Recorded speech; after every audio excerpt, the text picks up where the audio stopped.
Yo, this is Super Max Hernandez, and you're watching Countdown City WrestleCast. Boom! I got it.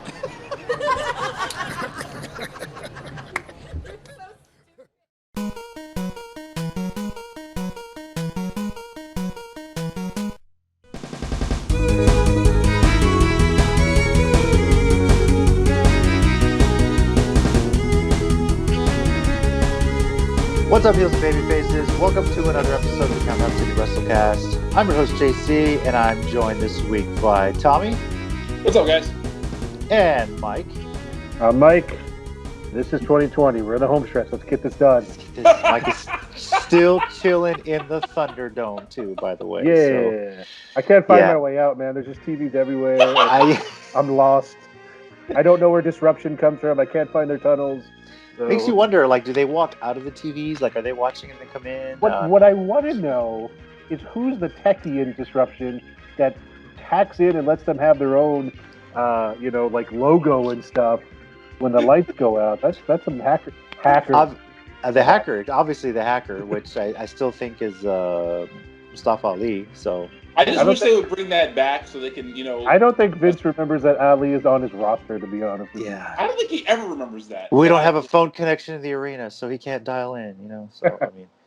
Our Twitter account, at @CCG_WrestleCast. You can subscribe here to the Countdown City Geeks YouTube channel. Today, we're going to cover a little bit of wrestling news and then start arguing about the PWI 500. It's all raw.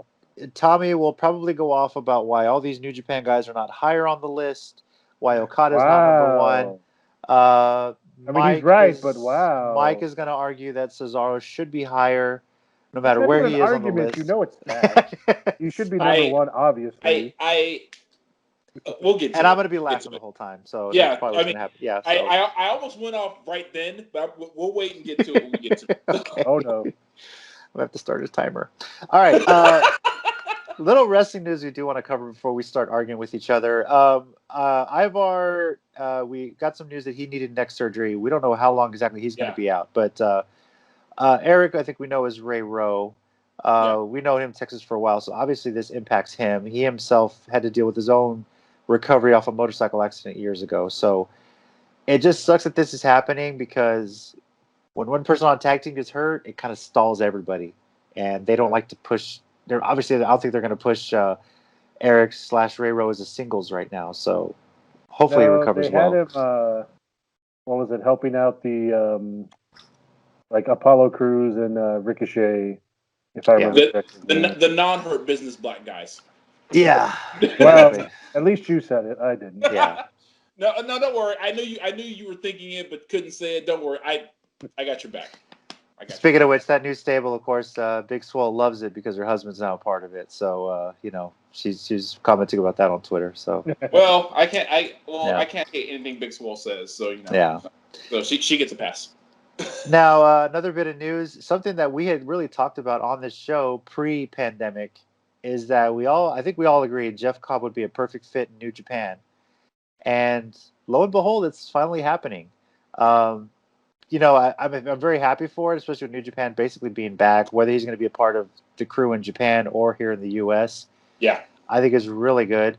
And partially, I don't think something like this would have happened this year had it not been for the pandemic, because he was pretty gung-ho Ring of Honor, and I don't even think he would have appeared in AEW had it not been for all this. So, Mike, how happy are you to see him signing with New Japan? I think it's awesome. And again, just that was according to Meltzer that we read online. So we're pretty sure it's true, I think what I'm kind of hoping is now that he's kind of signing there officially, that they give him a nice run, because we've seen him in some of the tournaments. We saw him in this last one, and we thought he might have made a deeper run, and obviously he didn't go as far as we had hoped. But hopefully, as a signed person, whether it's New Japan in Japan or the New Japan USA, he's an easy person to build as a monster and kind of have a strong run for a while. So I hope to see good things out of him coming soon. Well, I think he's going to be a big star, because even when he wasn't signed and he was still exclusively Ring of Honor, he was still the never openweight champion. And the thing, and the funny part is, when the belt was first conceived, that would be a big deal. But now that belt has gotten a lot of prestige for being like the heavy hitter belt. It's the openweight belt, but it's almost the unofficial toughness championship. It's like if you win this, you're one of the toughest guys in New Japan. And he had it. May have been brief, and it may have been part of the whole G1 Supercard, cross promotion deal, but they still let him have it because Will Ospreay, who was like another of their Gaijin Golden Boys, had it, and they let him lose it to him. So I think if they sign him for real, which I hope they do, this will be a great. I'm sure, honestly, I would see him as IC champion or even heavyweight champion in the next 2 or 3 years, really, because he's the kind of guy I think that they do like. Big, he's hard hitting, he's great in the heavyweight division. I think that I feel the same way like they do with guys like that who are from America, from any other country, who can fit real well in the heavyweight or the junior heavyweight division. So, now, Mike, you mentioned Dave Meltzer is the one that reported this. Another bit of news: we're going to talk with somebody who has had his fair share of criticisms about Dave Meltzer, and that, of course, is Miro, formerly Rusev, who has debuted in AEW. Another bit of news that happened last week after we recorded. Pretty damn cool debut, being the best man. I like the best man. I was so happy when he walked out. I was like, yes. Oh, thank God. And man, he didn't pull no punches about his time in WWE. So I liked what he said about imaginary brass ring. I was like, ooh, that hurt, but it's true. It's like And I don't know if you read, but apparently Jericho, kind of like told him gave him advice for that line, about that. So no, but that was really cool. Yeah. I believe it. Jericho right now, I think is like this. I think he's one of the guys who's actually saving pro wrestling. He's the demo god, of course. I need that shirt. You know why I want it? This is completely true. I want to get that shirt just to confuse the heck out of my family. Just to walk in with Demo God 1849, and I want to wait for the requisite 30 seconds before my parents just say, "Okay, are you not a Christian anymore? What does this mean? What's Tommy, going on?" are you selling CDs? What's this? Tommy, if you ever wear it to church on a Sunday, I will give you $20. Then since do not tip me because the second the second we can go back to church with a full crowd, don't tip me. I absolutely will do it. Okay, when we can go back. What? See if I don't do it. Anyway, moving on. Tommy, I don't want you getting kicked out of your church. Oh man. Here's the funny part. People know I'm such a wrestling fan anyway. At least I can name you one of the preachers I know who's gonna say, "Is that Jericho's shirt?" He's like, "That's right, that's Jericho's shirt." Yeah. He's gonna stop me he's just like, "That's Jericho's shirt," right? I was like, "Yeah." Tommy has that much prestige, and the local wrestling community and Texas and his church, he can get away with stuff like that. So Tommy, that's kind of how it works as out. long as it's God with a little G. Yeah. Pretty much. Actually, you're pretty right. And finally, a new trailer for season 2 of The Mandalorian came out, and lo and behold, Sasha Banks made the trailer. And in a cloak, whether she's a Sith or a Jedi, we're probably going to be talking about this with the other Geekcast guys reacting to the trailer. It was an awesome trailer. And Sasha Banks in there was like, all right, cool. I just thought of something. What if she's a Sith and Snoop Dogg is like, it's her dog? Yes, we know Snoop Dogg's your cousin, and if he somehow makes a cameo, that'd be great. So, listen, girl, you gotta get that baby away from him. That baby's gonna mess up everything for the Sith. You know what I'm saying? You feel me? Gotta do it for real. All I know is, and Nando's. That is the way for Shizzle. That is the way, yeah. If they somehow get Soul Plane in Star Wars, that'd be epic. I'm just gonna throw that out there right now. So. Oh my God, Soul Plane is the worst. Soul Plane is the best worst movie of all time. That movie is so terrible. It's so good. Before we move on, one more thing I want to mention on AEW was Matt Hardy's promo. I loved it because I loved how he took full responsibility for everything and what he said. I like that because it's very rare. Because in the 90s and 80s that never would have happened. But now it's he admitted, okay, that was stupid. My bad, guys. Well, I meant to leave off with the Sasha Banks news. You remind me of something else. But for Sasha Banks, this is pretty damn cool. This might explain the time she had off of TV for a little while. Yeah. And possibly why she's off TV now don't know if she has to do any sort of promoting for it debuting on October 30th on Disney Plus. So, Yeah. check out Sasha being part of Star Wars canon October 30th on Disney Plus. So guess who's winning the title of Survivor Series? No. Hey, You might be right though, honestly. if she shows up in her whole cloak from the series, she's got to go over, right? Disney probably paid good money for that. If she shows up in her cloak from the series, I will automatically have to say I am going to be a Sasha Banks fan forever, regardless of what she With does. a lightsaber. I know y'all probably seen it because I'm not as familiar with the different cartoon series that Star Wars has, but I know they said they're pretty sure she's a character from one of them. I want to say it was Rebels. Like Sam, I hadn't really Clone heard. Wars. I can't remember if it was Clone yeah, Wars. I'm not as familiar. I hadn't really heard because I didn't watch Rebels as closely as I watched Clone Wars. So I did so, but it's on Disney Plus, so I can go back. But, yeah, I was kind of a side note to mention this thought. That's really good marketing for them because after the Mandalorian, if you know, which I'm sure it's going to be pretty awesome, that's going to probably entice me after it's done to be like, you know what, I saw these characters now in live action. I need to go check out, you know, the series that they were. Ashoka is going to be on there as well. Right. She's cast.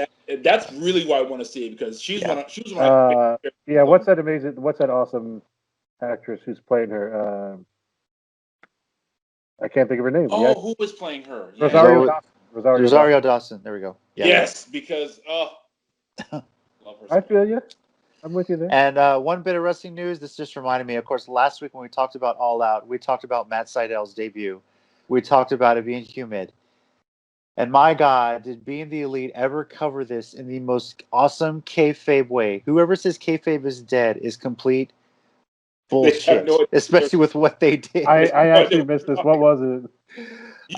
So I could let Tom explain, but I'll kind of lead him into it. I'll give you 2 words, and I'll let you see if you can guess how they cover this. The 2 words I'm going to give you are Michael Nakazawa. Michael Nakazawa. You see?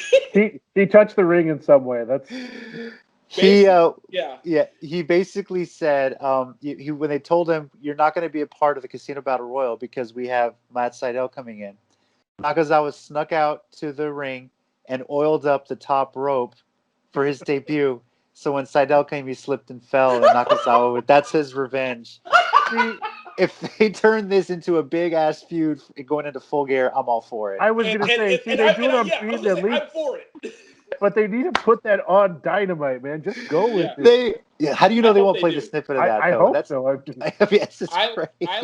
loved it because when they were watching backstage, like, oh man, this is trash. He can't believe he slipped and fell. Michael said, "Hey, did you guys like it?" Like, oh, we're not even watching. Michael, he slipped and fell. It's gonna be horrible. Everyone's gonna say, "No, I made an impact." How did you make an impact? He said, and Kenny Omega, tell me you didn't. And he holds up the lotion bottles. And look, I said, and people who did like what I said was either this is either the most genius booking ahead of time I've ever seen, or the best cover up of all time. And I don't care which it is, I'm 100% for it. I don't care. Either way, it is so creative. Yeah, it is so good. If this is just a cover up because he slipped and fell because he probably fell back in the first place, and this is just a cover up to get give him more time or whatever. Screw it. Who cares? Who cares? I love that they turn into it and they don't hide it or try to ignore it, or that's just you know, it's fun. It happens. Again, like people said, he's a great wrestler. He's been doing great for years. It was just something that happened. So I love that. It's gonna get people off of Sydal's back too. Yeah, just the way they're covering it. It's so well. It makes you wish that Michael Nakazawa was around when Lesnar did his shooting star at WrestleMania, and then they could have explained that. That would have been great. Or was he? You never know. That's exactly it, Tommy. They should just make a series of going back to famous botches and have Hey! Michael Nakazawa is the one who scripted the Shockmaster's debut. That's what it's going to be. Michael Nakazawa is going to get a hold of the time travel watch from Deadpool 2 and is going to go back and do all that in the wrestling. Oh my God, that's what it is. Dude, you just gave him a great idea for the next. Oh man, I just love how they covered that. It was so great. And like I said, I don't care if it was covering or they kind of planned it, because when you watch Sydal fall, he's fallen like that from the top rope on purpose during spots a number of times. Mm-hmm. So it could be a cover up. I don't care. It was funny as all hell. Yeah, I mean, that would be a big thing to be like, let's do this on purpose. But the way they played along with it, that just seems great. Yeah, and you figure he's taken that move so many times, he knows how to protect himself if he slips. Yeah. So And either he way, knows that doesn't it's feel right. creative genius, whether it's a cover up or plant. It is just creative genius. And so that way people and that when people say AEW is not creative, I was like, no, you're absolutely wrong, because that's the most genius thing I've ever seen in my life. And I don't care what anybody says. Yeah. All right, so we're going to move on from wrestling news into the PWI 500, the big list that comes out every year and gets people arguing for one reason or another.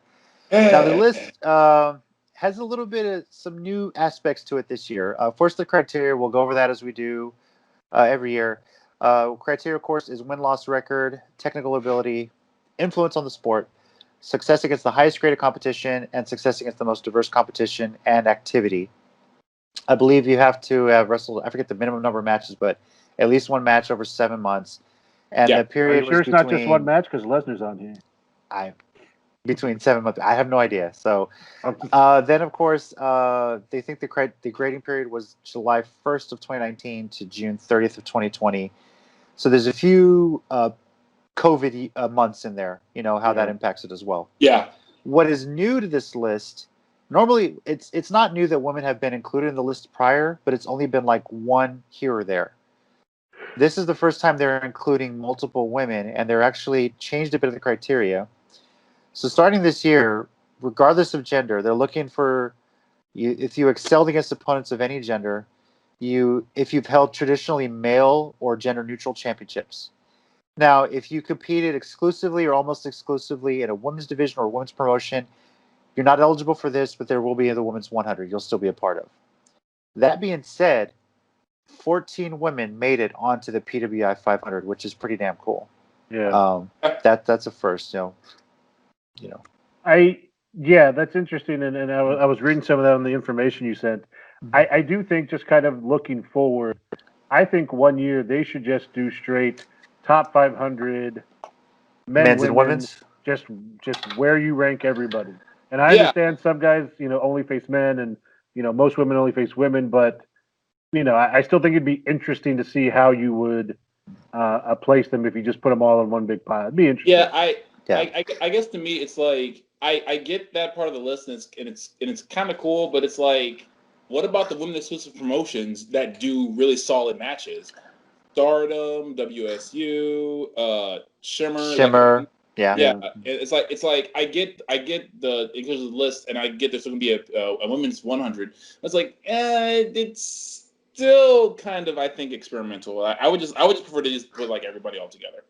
Right. Well, because honestly, I was looking at the list before I read the information. I heard there were women on it, and so I was looking. And the first one I saw was Kylie Ray. I was like, I'm not saying she's not really good, but the top woman. And then I realized they weren't including. I was like, that's like you're not going to see Bailey, Becky Lynch, because they compete pretty much exclusively against women. Save the mixed tag here and there, So WWE won't let them. So. But yeah, that is an interesting idea. Maybe that's something in the future. They said, it's not how they exclusively want to do it right now. When they put the press release out, this was actually stated back in July when they were evaluating it. Maybe it's something that they adjust to in the future, but it's a start.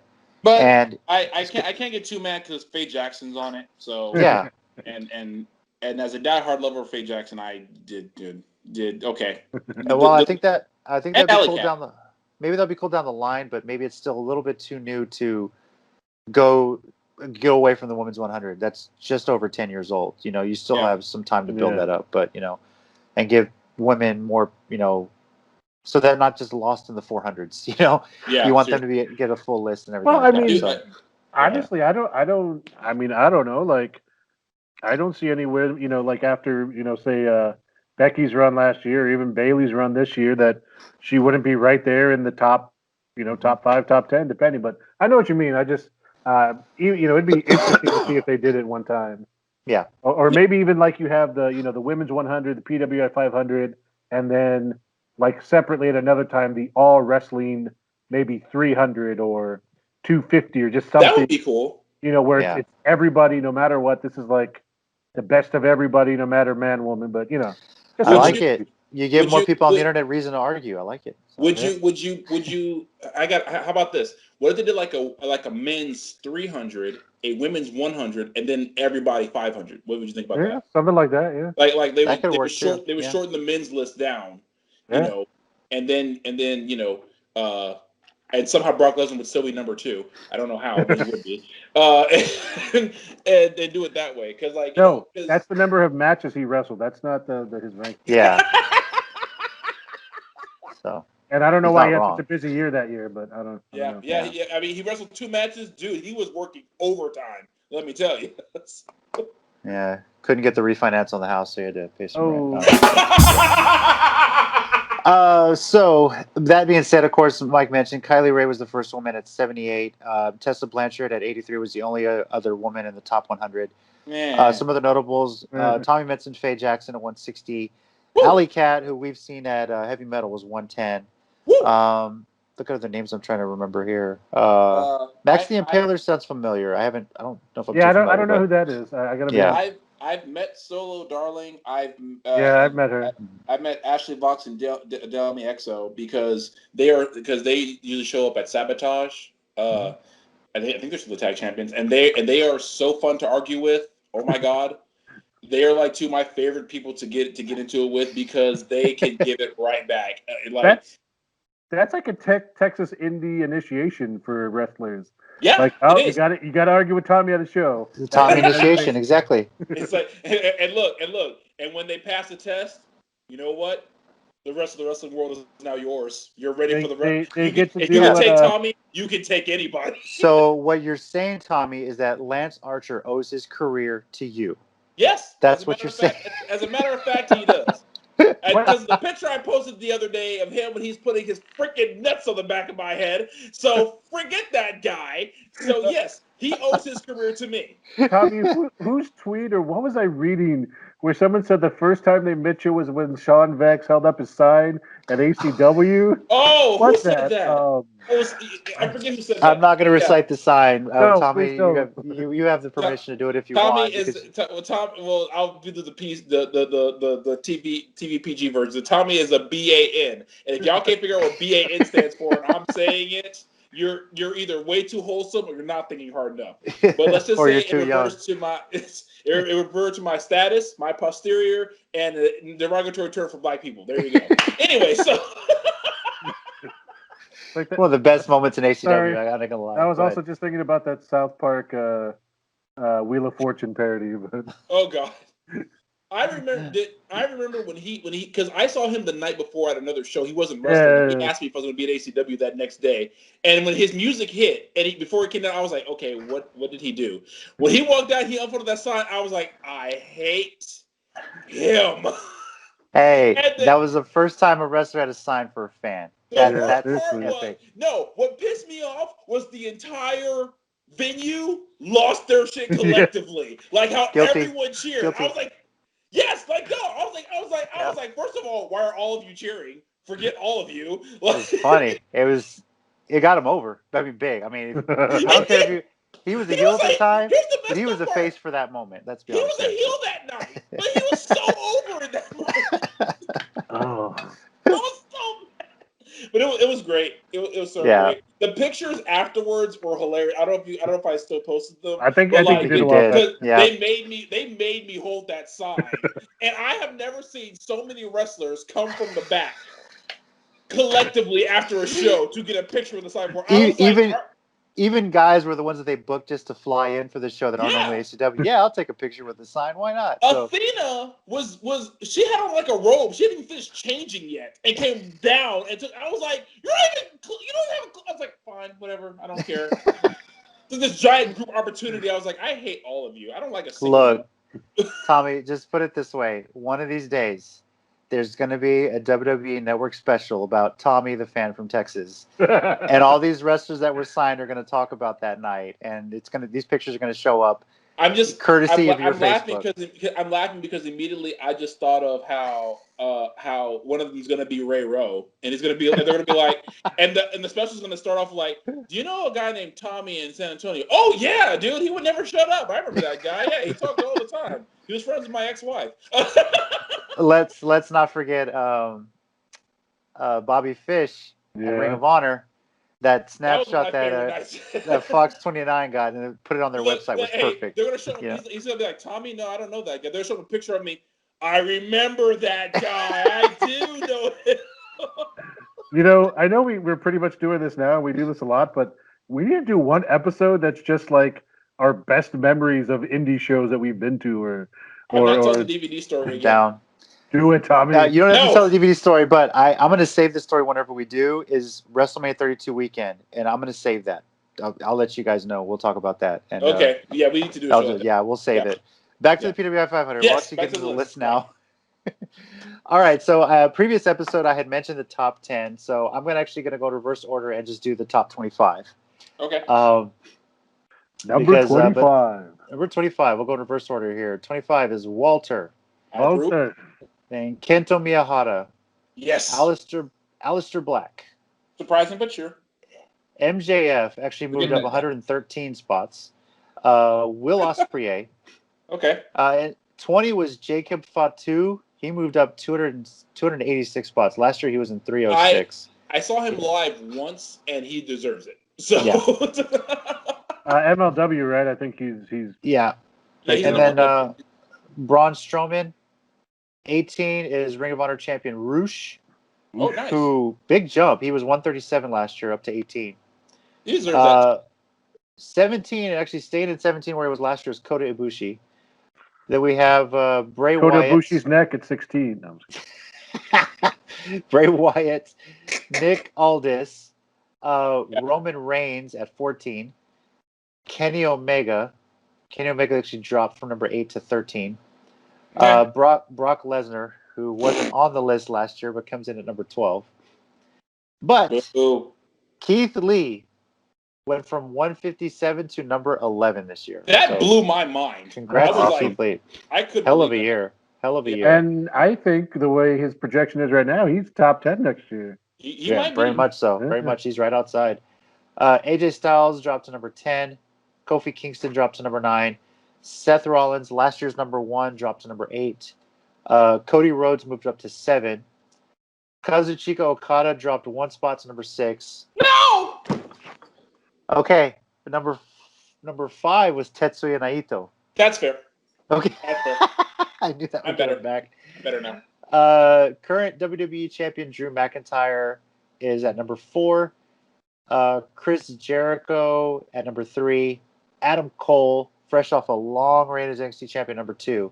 And number 1, not surprising, and I don't think anybody can argue this one, Jon Moxley.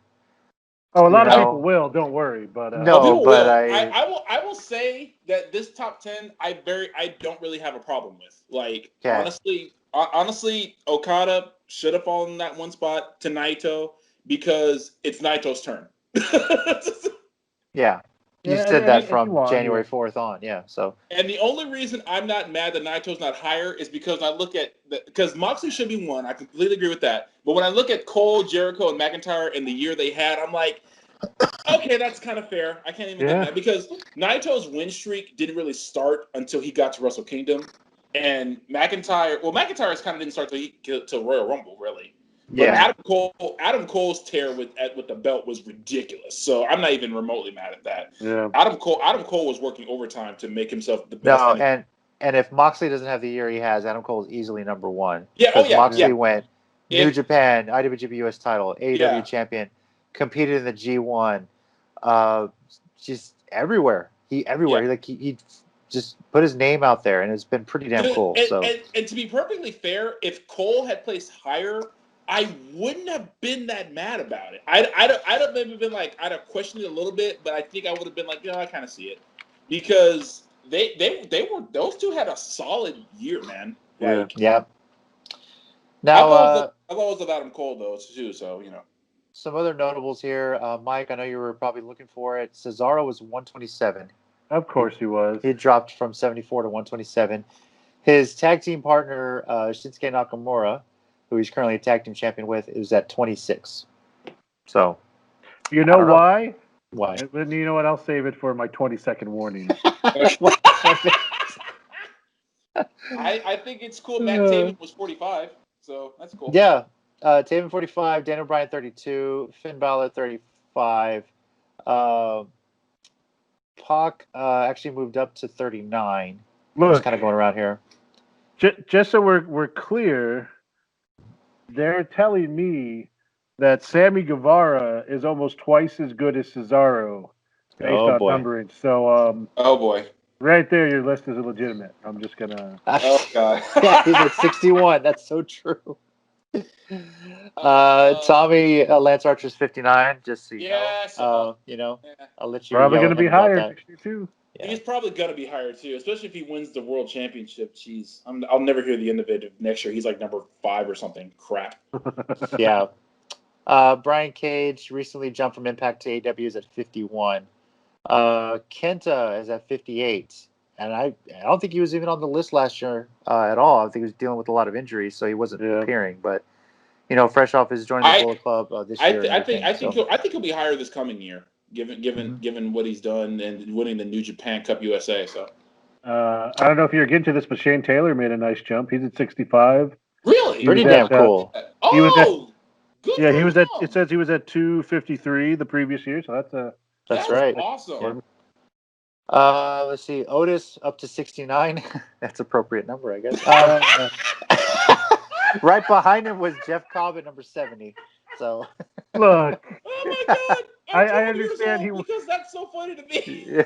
Yeah, and I understand he won the Money in the Bank and he had a little run with the storyline, but really better than Jeff Cobb. Look, all I'm saying, if the stars ever aligned and that became a tag team, Otis and Cobb, let's be honest, that'd be a dream tag team, man. They'd run shit. Come on now. Tour of the island, tour of the world. Caterpillar into a tour of the islands. Come on, that'd be great. So I'm trying to figure out who had the biggest jump. Nick Gage moved up. Well, if you look at it, I hate to say it, but Sammy had a really. I think Sammy had the biggest jump. But even higher than that, though, Jacob Fatu went from 306 to 20.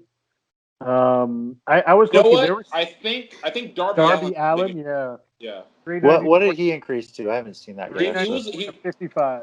Yeah, you're good. Darby Allin, 339 moved up. Wow, that's amazing. And I think that speaks to like him and Sammy getting the exposure out of AEW, just plain and simple. Like, for all jokes aside, they were talented, obviously, but Luchasaurus jumped up high like that too, and that's he's at 105. So, and this is a good time to address a lot of the supposed criticisms people have about AEW. Oh, they're just taking old WWE guys. They're taking old WWE stars, and then they're trying to repackage them. Okay, there's a difference with what Impact, to an extent, and WCW did when they pulled guys from WWE or WWF. AEW is building young stars. We mentioned it: Darby Allin, Luchasaurus, John Moxley, even Sammy Guevara. As much as we hate him here. They're building these young guys up and giving them a platform. And sure, these guys are put them to work, showcasing what they can do. Miro is not Rusev, okay? It's going to be a completely different character, and he's got the gloves off. He's going to be able to showcase, one, that he can cut a damn promo, and two, how much better he can wrestle. And also, and if you need any further proof they're not the same person, look at the outfit he came out in. Dude looked like he just left like Nordstrom that day. And came straight to Daly's place. Hell, even I let's be honest here. I think as a petty thing, Vince hasn't let Lana out of her contract yet. But when it does expire and she shows up in AEW, she's going to get a chance to showcase what she can do on a mic, right? Yeah. WCW, for all their glory of building younger stars, the only homegrown star they ever fully built up was Bill Goldberg. Some of the guys like Eddie, Benoit. I will say a very, very close number 2 was DDP. I was thinking. Yeah. And no, you're right. Like AEW, the WWE guys they're taking for the most part are not just like it's big names, but it's also names the fans felt didn't get the best I know like Ambrose had a pretty good run, but he said he didn't feel like he was being fulfilled there at the end. The Right. storylines were real crap. Miro, obviously they crushed Rusev Day because it was getting too popular. Getting over by itself. Yeah, so I mean, and then Matt Cardona, Zack Ryder got over by himself. They crushed that, and then he tried to be a loyal WWE guy for years. Like he was always there. He was always pro WWE all the way. And then like, oh no, we're going to cut you.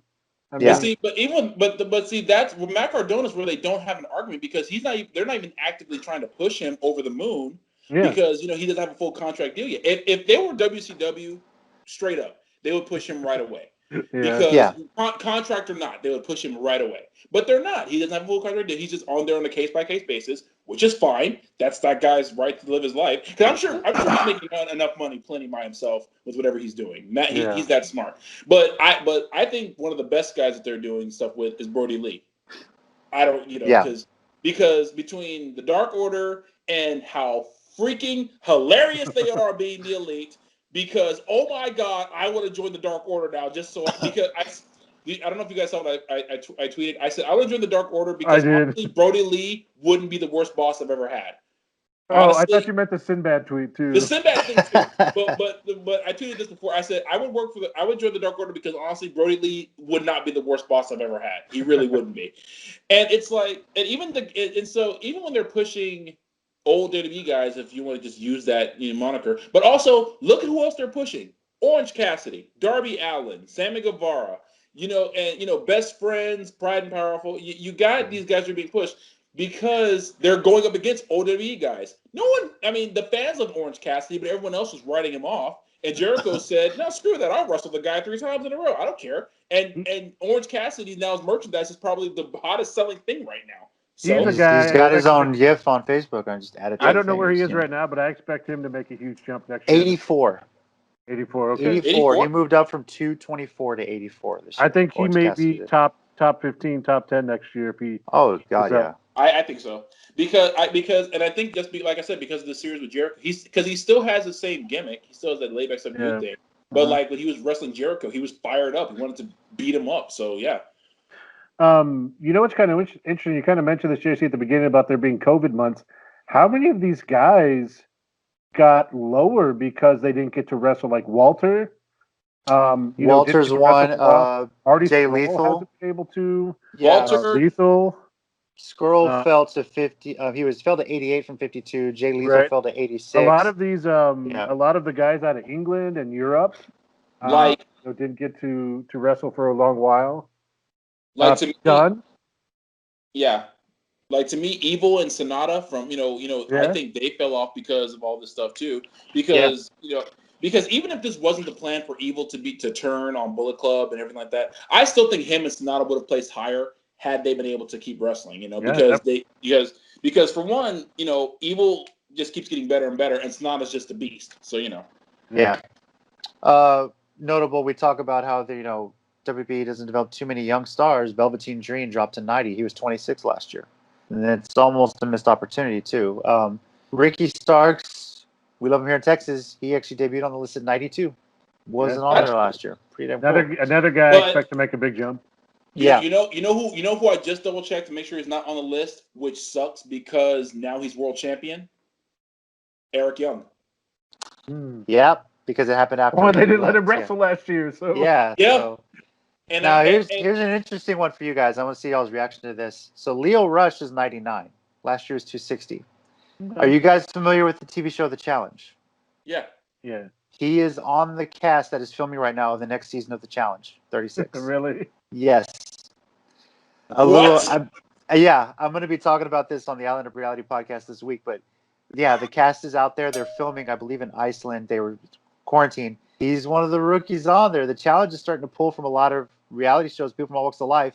Lolo Jones, a former Olympian, is on there as well. So I'm so confused. Leo Rush is on the 36th season of The Challenge, and it's filming right now. So dude's real athletic, probably do pretty well in a lot of those events. Yeah, and see how he handles the politics. That's the hard part. So that leaves a nagging question. Will this count as a match? Because, Hey, if he wins the challenge, he's top 10 next year on the PWI500. That's all I'm going to say. So, I'm I've seen some of the challenge, and they get some pretty heavy stuff. And is that going to that be should count as matches, if you ask me. So. Yeah. He'll be back in WWE one more time for a Miz feud. Dude, if he wins the championship, there's 2 challenge champions that have served in WWE. You got The Miz and you have Leo Rush. So The Miz won one a long time ago. He won a couple. He's won a couple challenges before he retired from them. He started off in what, the Real World? He started off on the Real World, back to New York. Okay. And then he did, challenge back early on. Yeah. He's known like Johnny Benez for a while. He hosts the Champs vs. Stars or Champs vs. Pros shows that the Challenge does. And he's even hosted some of the Challenge reunions. Prime example, if you go on to Pluto TV, which is free, he does the reunion show for a couple of the seasons, like the Dirty 30 I was did one. read that he did that a couple of times. Yeah. I've heard he goes back and get involved with that. Yeah, he still goes back and gets involved. If they ever fit into his schedule where he could do a Champs vs. Stars, he would do it. It's just he's got so much going on. So yeah, but he's a Challenge legend, So I mean, it's pretty cool. Of all people, he went from Challenge to WWE. Now Leo Rush is going the opposite direction. Yeah, so Mrs. Real busy. I know we talked about like guys who fell off because of the COVID months. Because I'm looking at, I see a Pentagon dropped, because he couldn't get to the States, especially during everything. But I do like some of the guys who did go up before everything hit, like Ray Horace and Ryu Lee, because they had Ryu Lee dropped a little bit, but still Ray Horace especially, because I'm a huge fan of Ray Horace, and I'm glad like he was in PWG. He went to and he's in Ring of Honor as part of the 6-man tag champs, I think still. Yeah. Hey guys, sorry to interrupt, but I know we're filming this and it's a wrestling podcast, but the Clippers are about to get eliminated from the playoffs. Denver's up 20. Are you serious? Left. Wow. Bye-bye, nephew. Nice update. I'm happy with that actually, because I want to see the Nuggets and the Heat in the finals. I think that'd be an awesome series. But and then again, the Lakers are killing it. Yeah. Yeah. Honestly, I was gonna say, given things, if it was going to come down LA versus LA, I was going to go Lakers, because I don't mind LeBron winning, because as a Spurs fan, we dominated him. He won one, and it was Game 7 thanks to Ray Allen saving his butt. And I still got no love for the nephew right now, so I'm happy they lost now. The nephew, I like that. Yeah, that's what I've seen people on Spurs Twitter and stuff call him. So I don't call it the Washington football team. I call them the Washington Caucasians. Now, as you mentioned, Pentagon Jr., he fell down and actually split the Young Bucks. Matt Jackson is 73 and Nick Jackson is 75. So Matt's got some bragging rights for a year on who's higher on the list. Where did Pac wind up? He was 39, but he fell a little. Oh, he actually went up considering. He went up, last year. I was going to say. He had a good run initially in AEW, so I'm sure that helped him, but he lost some time too. That death triangle right before everything hit. But I think what helped him too is he was in Dragon Gate. He was a champion in Dragon Gate, right? Champion in Dragon Gate. Yeah. And then with Omega. Yeah, definitely. So I'm gonna be happy when he can come back, because freaking Eddie Kingston just called him out. Saying, where's that British friend of yours? So I think, and honestly, that's the match I want to see, is Pac versus Eddie Kingston. So I can't wait for that. So so I feel kind of bad for the ones who like dropped a bit, because like honestly, I don't think it's their fault. Just COVID hit and they couldn't wrestle. Some of these guys could. Like I said, the top 10 I think is pretty solid. The other ones are kind of like, that's not really their fault. I'm laughing because Kenny Omega, I think, should have fallen off, because by design. Yeah, I saw someone post something, like they posted something about Kenny Omega from the G1 a couple years ago when he wrestled Ishii, and how Ishii pinned him, and someone said, "I want this Kenny Omega back." I was like, guys, you're gonna get him back. He didn't forget how to wrestle. He just was taking the time. He was taking time. They started a whole company. Give him time, guys. Tom, you mentioned the pandemic hitting them. Tama Tonga Tongaloa 150 and 151. Falling from the 90s from last year. Sami Zayn, of course, was dealing with injuries, and he took time off with the pandemic. He fell to 156. A little before that, Jordan Devlin hasn't been able to defend. The title. So he had about a 50 place drop to 117. Xavier Woods, who's been injured, fell to 168. Yeah. But I love the New Day podcast where Topanga surprised him. That was a surprise that Kofi and Big E you set saw that up. a while back. Yeah, and Topanga called in, and he just got so excited. And damn, official's hot. I don't blame him. So, Hey, I'm about to say, hey man, I don't blame him at all for that. Yeah. No. Quick thing that just made me think of this past week, they had the Street Profits, and first of all, when they first shot the cannon of the red cups, they did not know that was coming, so that was a legit surprise from the Street Profits. Also, Kofi just straight up asked him. He's like, "Hey guys, so like I just got to know. I'm not, maybe I'm not cool or whatever, but what's in the cups?" Wow. It's just like it's just whatever, man. It's positivity. It's whatever, it was pretty funny. So they have a non-disclosure they can't say, right? So, Kofi Kingston is me at any black event. So what's this black thing that we're supposed to all know how to do that I clearly don't know how to do? And some notables that made their return to the list: Rob Van Dam back at 192, Hernandez 206. Way to go, Sean! Yeah, made it to the list, man. That was a cool thing about him. When we started going to the Indies and that list came out, and I had sent Sean a message saying, "Hey, congrats, you made this point on the list." He had no idea, and he was like, "Oh, thanks, man. I had no idea." So it still means something to these guys, that they make these lists. Samoa Joe nursing injury fell to 207. He was 11 last year. Yeah, I mean he's been out almost the whole time. Yeah, yes. Except for that little feud when he was helping against Seth and that. Yeah. ACH was at 208, by the way. Right. So very cool. On a personal note, because I really like him and he's fun and he's really fun on Twitter. Chris Bay at 202. That guy, I could see him being much higher next year. Is he's the new guy who won the X Division, right? Yeah. Well, Rahit, I forget his last name. Oh, we already got beat. Okay. But he's the one that won it at a Slammiversary. But he's a really cool dude. He's really fun on Twitter. He posts a lot of random stuff, which is funny. So I think he can be higher next year. Yeah. Cool. One that I think is probably the one that just annoys me the most and should definitely be higher is R-Truth. He's at 243.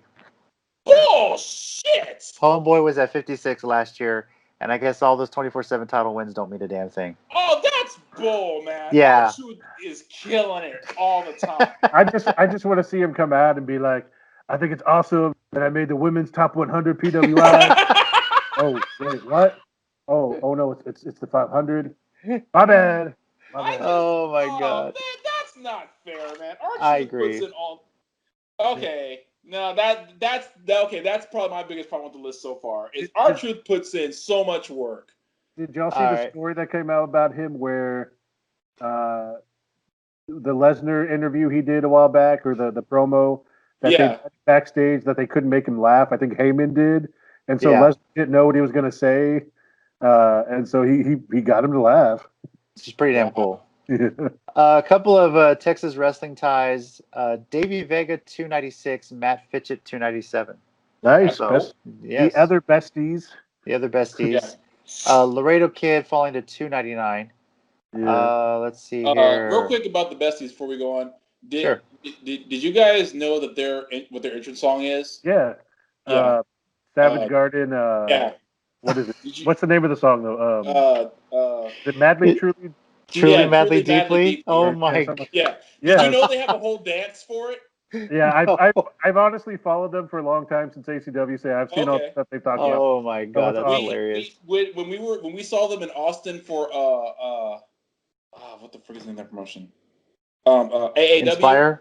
No, AAW. Okay. When they did the whole dance, and I couldn't do it because I couldn't stop laughing because I was like, I've known these guys for so long. And to see them do this, first of all, it's great because they're over as hell. So I'm happy for them. But two, this is just absolute pure comedy, and I can't stop laughing. And so it was great, dude. If you can find a clip online somewhere where someone posts it, it's so funny. So sorry. And I say the award for probably like the best name on here, and he also happens to be the Mr. Irrelevant. They call the NFL draft the last person drafted. Yeah. Number 500 is Dan the Dad. I'm not too familiar with the guy, but he's a dad. And I think that's pretty damn hilarious. I've seen the name once, and I can't remember who he is. But 499 is Mysterious Q. That's my boy. I'm happy for him. I actually know him. Mysterious Q is my boy. I was like, yes, he's 499. I don't know if he cares, but that's still great. So what person I guess on the list should definitely be higher? Hey, And who do you- just a couple at the end. Moonshine Mantel's on there at 494. Oh, snap! You're Oh, right. yeah, Yeah. that's right. Big Yeah. ass. I think he should be higher. Sorry, Honestly.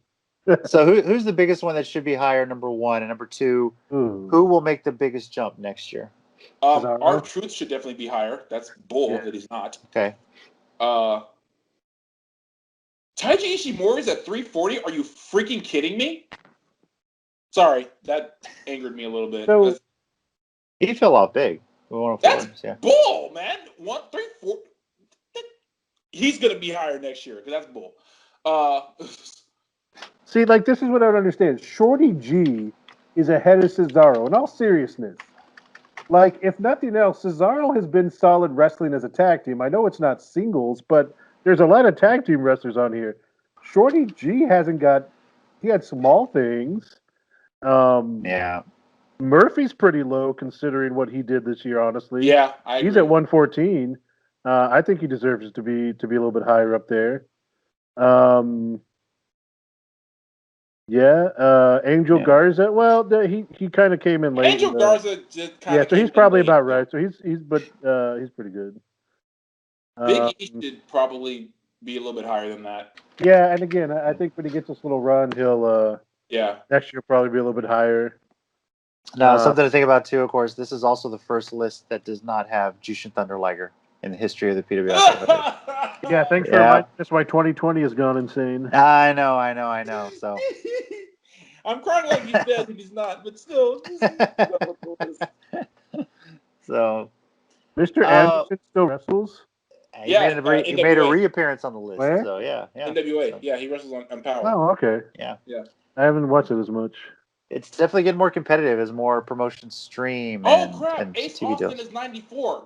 Yep. That's awesome. I'm happy for him. Yeah, that's Yeah, good. hell of a jump considering he had a big year with the titles and everything like that. I swore he was going to win the world title last Slammiversary. I swore he was going to do it. Damn it! That was like the one person I would have legitimately put money on that he was going to win at Slammiversary. But I'm not mad because Eddie Edwards winning and then Eric Young being a jerk and beating him for it does work for me. So I think who's going to make the biggest jump will definitely be Orange Cassidy. He'll probably break top 20, top 15 next year, going up from 84. Yeah. I think Kenny Omega and Keith will probably rank higher next year.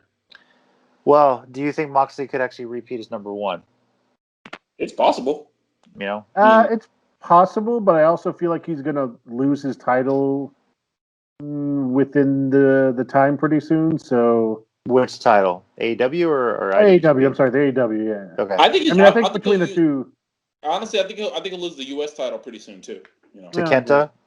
Or either to Cobb, Kenta or to somebody else, because honestly, I don't think that's because he's going to stop working with New Japan. I think he still will, but I think it's just like all the stuff going on makes it a little difficult right now. But I think when he can work with them more, he might either just go there every now and again and win something else. But I think he might lose the U.S. title soon enough. But I think him having it and Archer having it and guys fighting over it made it more prestigious. So yeah. I think at this point it's safe to assume, if this pandemic continues the way it is, we probably will not see Brock Lesnar on this list next year. I hope not. Yeah. I mean, be on the list now. Okay. I know, but it's like, he surprisingly was not at SummerSlam, so he's not taking the time to fly in for that. And if this is still continuing, I don't foresee him making the move into Survivor Series. Yeah. So I could see it being a year next year where he doesn't make the list. If anyone, I think, if anyone's going to knock off Moxley at number one, I think it could be Keith Lee. Yeah. But it depends on how WWE books him. We had some issues with the whole, they covered his chest, the music. The singlet is a lot better than what he debuted with, I will say. Yeah, I agree. So, I think storyline, depending on where they go, I think Adam Page might have I guess Adam Page or Kenny Omega, honestly, depending on the run they send him after the split. Because I kind of wanted to mention this actually now that I was thinking about it. Remember when Adam Page, kind of changed character into that drunk thing and he got hot for a minute. And then the pandemic hit, and then I feel like they kind of pulled it back. And now the storyline has kind of been like the drinking has affected his tag, being a part of the tag team. So I Right. assume they're coming for a redemption, but I also assume Omega's ready to go cleaner. So they both could be, I mean, on a collision course with each other, but on a big push of, their character. I will say that Excuse me. two other things also might affect I think could beat Moxley. Two other factors could beat Moxley. One, how they do this Roman Reigns thing. If they keep him pure heel and like just have him Yes, tear that's gonna be everybody, big. Yep. and and I'm for that. Like if they have him be pure heel, just like super violently tear through people left and right, then yeah, that's good. And then he could be number one. And also, honestly, the whole with the G1 Climax happening right now in Japan, I think whoever wins that and what happens at Wrestle Kingdom this coming year will have a huge impact on this list. Yeah. Because I think the only reason Naito's not higher, and I truly believe this, is because the pandemic hit and they just didn't run. I mean, like New Japan just was super careful; they just didn't run. And to their credit, and I think Naito being at number 5 again. I'm not mad that guys ahead of him. I just think he would have been a little bit higher, maybe about 3 or 4, had it not been for the pandemic, because he would have defended those titles left and right. Yeah. But it's still big on his resume that he lost both and then won them back. So he's still a dual champion, which is pretty cool. So yeah. Score update. I got the alert. The Nuggets have come back from a 3-1 deficit. Man, they're 6-0 in elimination games this year. It's crazy. So sorry, Uncle Dennis. I'm not. I know. So, hey, I don't mind the sports talk because we were recording a Geekcast yesterday in the middle of the Titans game, so I was interjecting my anger at the fact that Gostowski was missing field goals. So,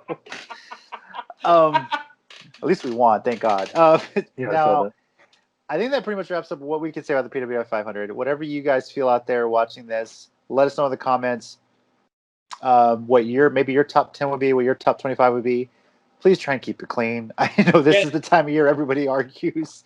So I want to ask you both something, because that's a serious question. Nick Aldis is 15, which is a great spot for him. That's a great spot. But do you think, had it not been for all this happening, had he wrestled more, would he have been higher?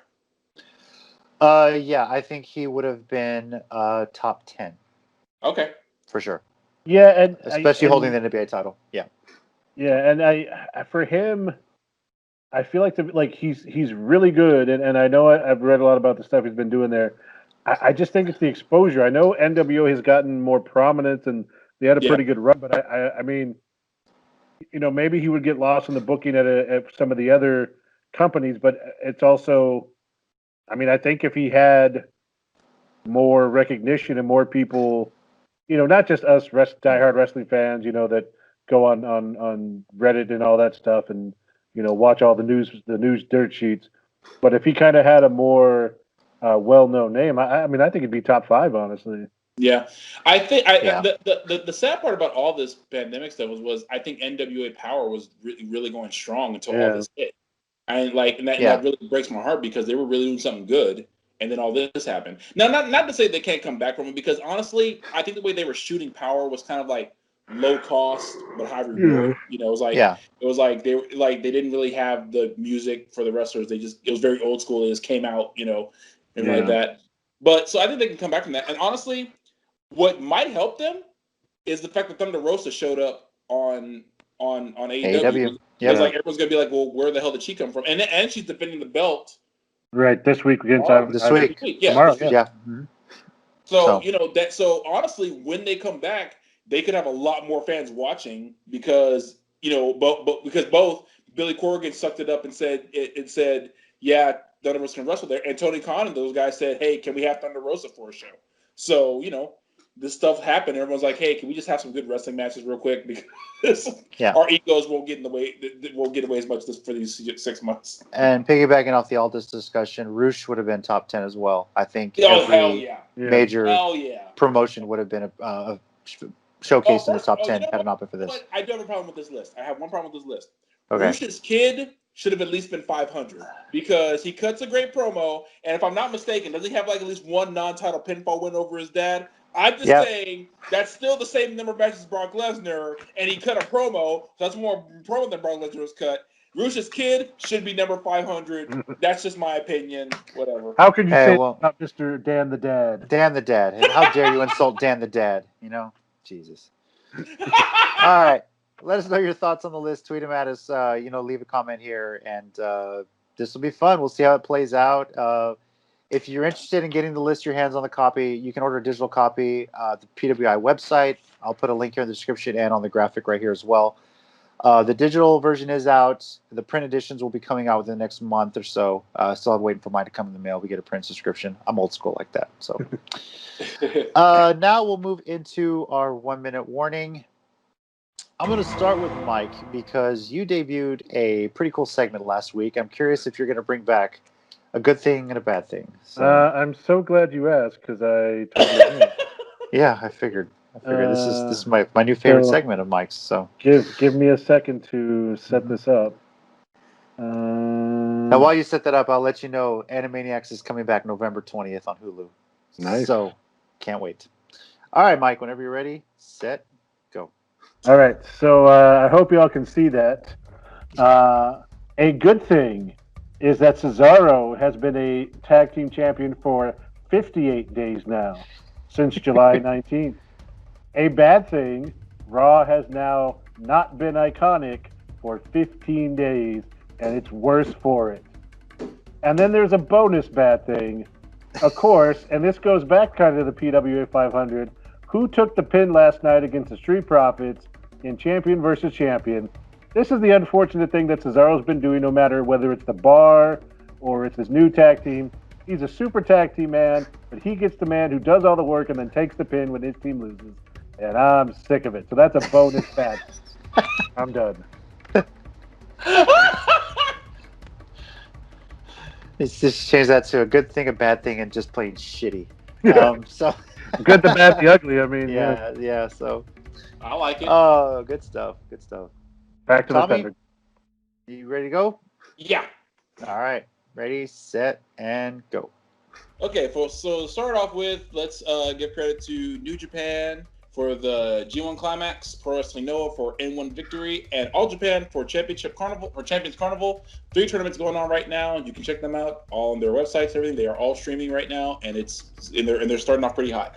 But big shout outs to Barrett Brown as he is part of the Lions Break Crown tournament that's going to start on New Japan Strong this coming Friday, and I hope if he doesn't win, places high. ACH is on the show as well. I think he's tag teaming with somebody, but he's not doing the tournament. But shouts out to those two guys because with everything going on, in a way, stars kind of aligned. Oh, and I just checked. ACH is tagging with Alex Zane against the Guerrillas of Destiny.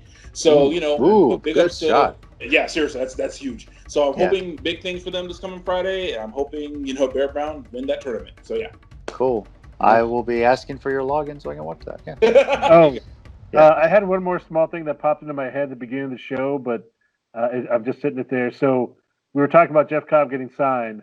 Yeah. And I don't know if you saw, but Keith Lee does a similar move to the Tour of the Islands. He kind of does the reverse type thing. And I think someone had asked, and he's like, oh, it's no, they're like no big deal. They're slightly different.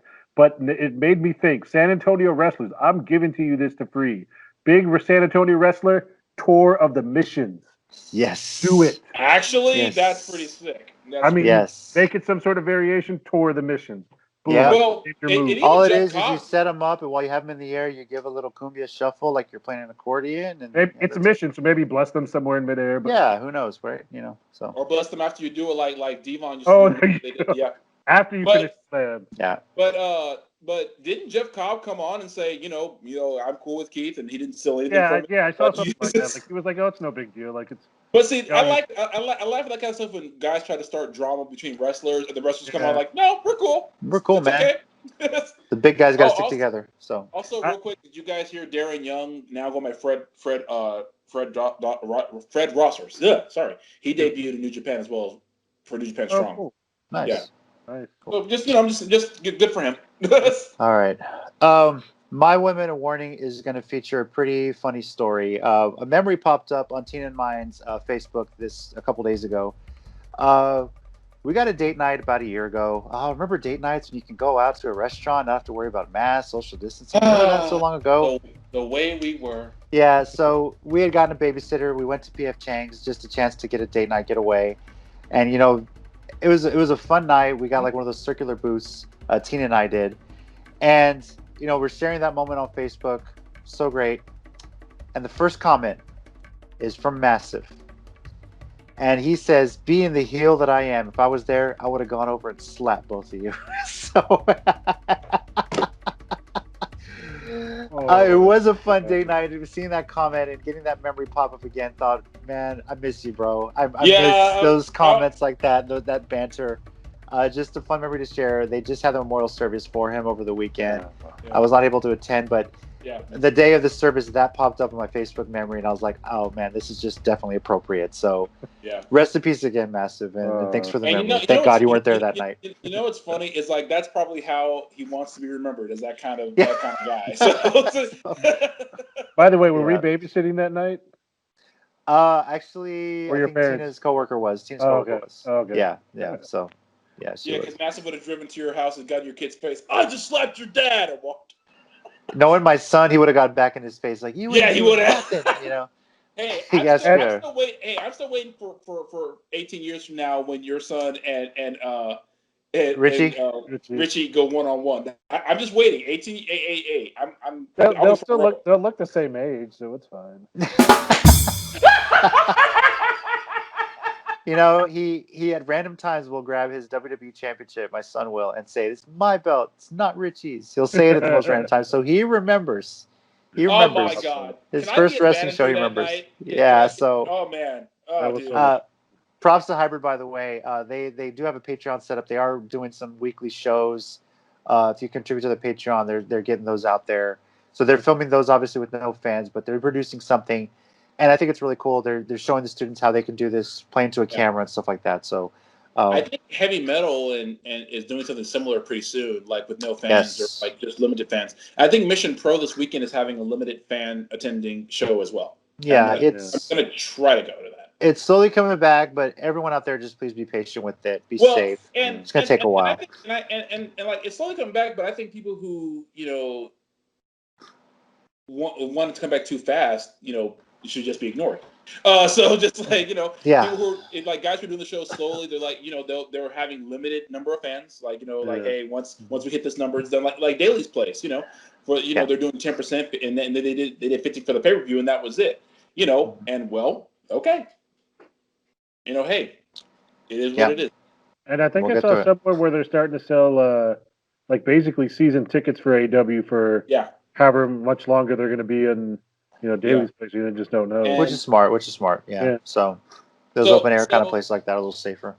So I like that kind of thing where they can still, because I think every company right now is just doing the best they can because they know the fan, like, because I don't know if you guys heard this. Jericho interviewed Thunder Rosa for his podcast. I haven't heard it, but I saw that. I haven't listened to it, but I did see it. I haven't listened to the whole thing, but I listened to part of it, and it was really, really cool how she got really emotional about like how what wrestling has done for her, and she and Jericho was like, yeah, no, I get it, and they're talking about like how they're giving fans something else to think about during this COVID stuff, and it's like that's absolutely right. It's like some people are just having a horrible time, but for about 2 hours a week they can watch AEW and just forget their troubles. They can just watch Orange Cassidy, not do anything but do this, and that's fun for them. And there's nothing wrong with that. Wrestling is an escape, and that's why I'm grateful to guys like AEW, New Japan, WWE, and that doing that kind of thing. Yeah. And even Ring of Honor's coming back. So Tommy, you got to use your Texas indie influence. I know she's blowing up now, but you may still listen to Tommy the Texas fan. Yes. Get an interview. You know what? Let me hit her up about that. I'll see if I can do that. And I think she had always said she wanted to do one too. So it's just we never got to set it up and everything. Maybe we can do a Skype one or something. I'll see if I can get in touch with her and I'll let you know. Yeah, excellent, cool. As for us, our Twitter account at @CCG_WrestleCast, and subscribe here at the Countdown City Geeks. Thank you everybody for watching and for bearing with us as we give our opinions and sometimes get off topic when it comes to the PWI 500. But let us know again your thoughts. You can comment, send us a tweet, leave a comment here. Next week, we'll be previewing WWE Clash of Champions. Shaping up to be a pretty decent show. And it does look pretty good. And this is really kind of the beginning of the road to Survivor Series.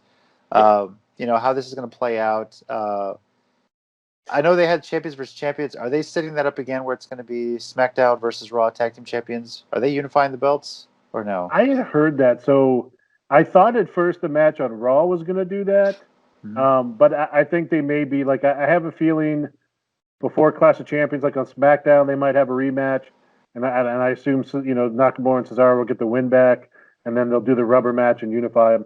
I have a feeling that's where it's going. I'm not 100%, but that's what I'd read, that they were looking to unify the tag titles. Since, I mean, you think about it, they're kind of breaking up both their men's and women's tag teams a bit. Kind of taking the stuff out. So I have a feeling that's what they're going to do. Okay. So we'll be discussing Clash of Champions next week, previewing that, making our picks, talk about the show, and then going from there. So, and Tommy will probably give us a G1 Climax update. We'll just limit him to 5 minutes on that update as well. So fine, whatever. Whatever. Thank you, everybody, for watching and listening. We always have fun sitting here talking wrestling, and PWI500 is coming on. In about a month or so, we'll be talking about the Women's 100. So that's going to be dropping pretty soon, too. Guys, I know you just said that we always get off topic, but I always feel like my favorite podcasts are not necessarily the interviews where they don't know each other, but it's the friends just talking, and that's exactly what this is. So. The hostful goodness stuff, yes, exactly. It's always fun. So eventually we'll get that episode talking about favorite indie wrestling memories, and that's gonna be a blast. So oh man, I gotta go back and look at pictures to remember half of them. We're browsing our Facebook accounts, or hey, go to my old MySpace. Yeah. Oh my god, I don't even know if mine's still active. We'll have to reshare our stories from mine is. I actually checked show. The other day. Mine is still active. Wow. I try to find it, and I can't remember all my old emails and passwords I use. So I don't think I ever changed my password. That's the problem. I need to see if Tom is still posting updates on it then. All right, guys. Appreciate everybody watching and listening. Over here we got Mike. Thanks, guys. Be good to each other. We got Tommy. Thanks, guys. And I'm JC. And as always, heels and baby faces, remember, pro wrestling is real. People are fake.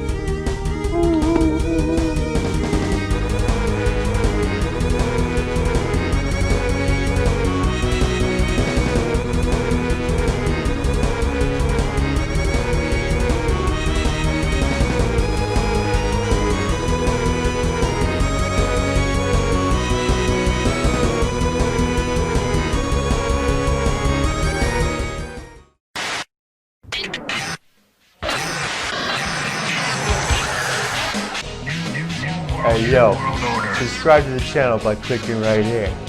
Or if you want to watch more videos, click right here.